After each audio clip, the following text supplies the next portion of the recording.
is Mooroolbark College. We're a government school in the outer eastern suburbs of Melbourne.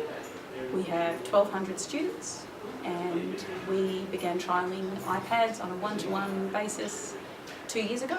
So we now have them at Year 7, Year 8. The main issue that I addressed in the classroom using eLocker was file sharing and collaboration. So it's two things. It's us getting resources to them and it's them submitting work and drafts to us.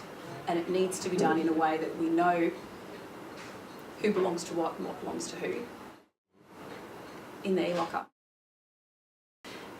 Thinking to the Year 7 class that I was working with last year, it was a mixed class, mixed abilities. I had some students in there who assessment had shown me they were already working well above level, and I had some students who were still adjusting to high school and clearly working below level. And what I found, I had this particular group of girls who were quite strong, but because the boys who were the same level as they were so vocal and confident and loud in the classroom about how above they were, the girls weren't always willing to sort of stand up and say, hey, this is what I can do.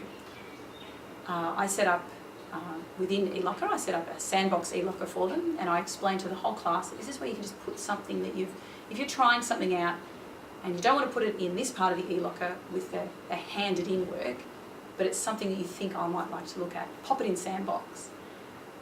And these girls were getting together, and instead of writing me 3 paragraphs about the topic, they were making little videos and they were uploading those, and they were taking photos and they were annotating them in other apps, and they were able to just slide them across into eLocker. And they didn't have to tell me about it in class in front of the boys. If they saw me on yard duty, they could say, oh, Mrs. Cameron, did you see our video? And I could watch it. If I had my iPad with me, I could open it right then and have them talk me through it.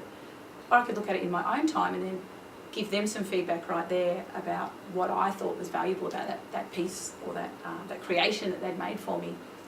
And it meant that then in class, they realised that they could do things that the boys were doing. They could do it in their own time, in their own space, at their pace. In classes so in my senior classes, my students are not part of the one-to-one iPad program, but most of them carry around either an Android smartphone or an iPhone. One of the rules of having it out in my classroom is that you've installed eLocker.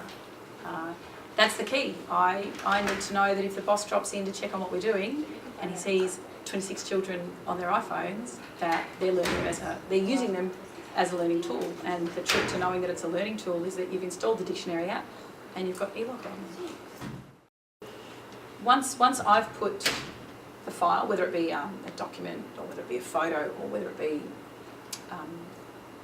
another file, the students have access to that while we're in class.